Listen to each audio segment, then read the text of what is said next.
Откако Комисијата за спречување на корупција даде позитивно мислење за продолжување на исплатата на субвенциите за земјоделството, струмичките земјоделци очекуваат овие денови на нивните сметки да легнат парите. Парите им се неопходни за репроматеријали, бидејќи ја почна новата раноградинарска сезона.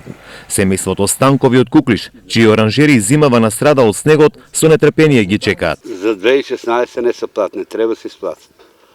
Ако може да се исплатат, нека се исплатат. Зашто треба?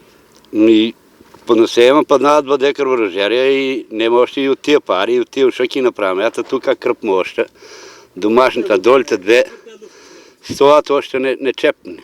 Значи не се исплатни субвенциите, треба да се исплати на народу, за да може да си купат семе, материјал, да може да работат. А и плюс не се исплатни тие още што паднаа и оранжериите.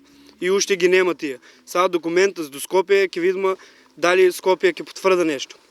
И останатите фармери од најземјоделското село во Струмичко, Куклиш, ги чекаат субвенциите, бидејќи немаат земено ниту денар државна подршка за минатата година.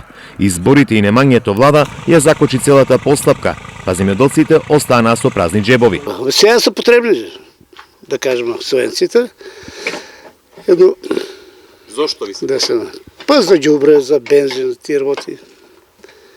Па за нафта, што викат. Субвенциите, што да кажем, на секој му треба, разбираш. На секој му треба. Под на свака пат за најлом, со кинам најлом само 2000 ми дадеа и толку трошкови имах. Од Министерството информираат дека деновиве ќе продолжи исплатата на субвенциите. За годинава владата имало обезбедено 100 милиони евра. Доколку не почне исплатата на парите, земјоделските здруженија најавија протести од понеделник, кога е закажана и последната средба со ресорниот министер Михаил Цветков.